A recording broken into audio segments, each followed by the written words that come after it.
وہ مرد نہیں جو ڈر جائے حالات کے خونی منظر سے، جس دور میں جینا مشکل ہو اس دور میں جینا لازم ہے۔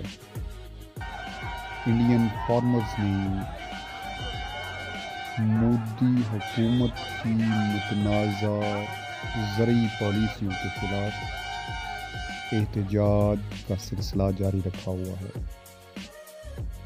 اور آج کسانوں نے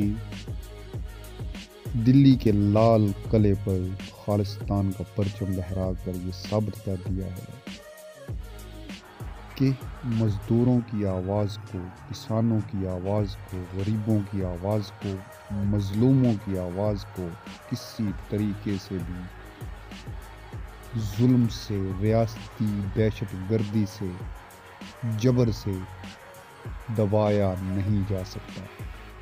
مودی سرکار جو ہندوتوا کے نظریے پر گامزن ہے، آج اپنی غلط پالیسیوں کی وجہ سے پوری دنیا میں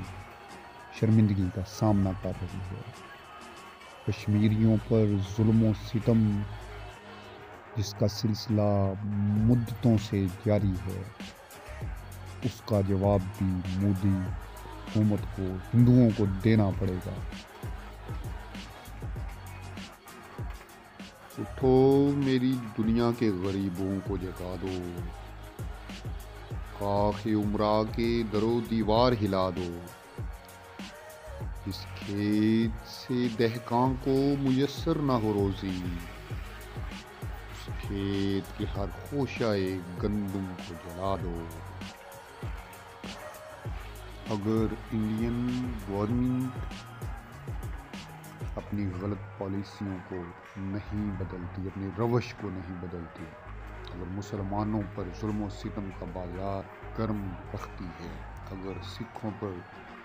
ظلم و جبر کا نظام لاگو رکھتی ہے، اگر کسانوں کو ان کے حقوق نہیں دیتی،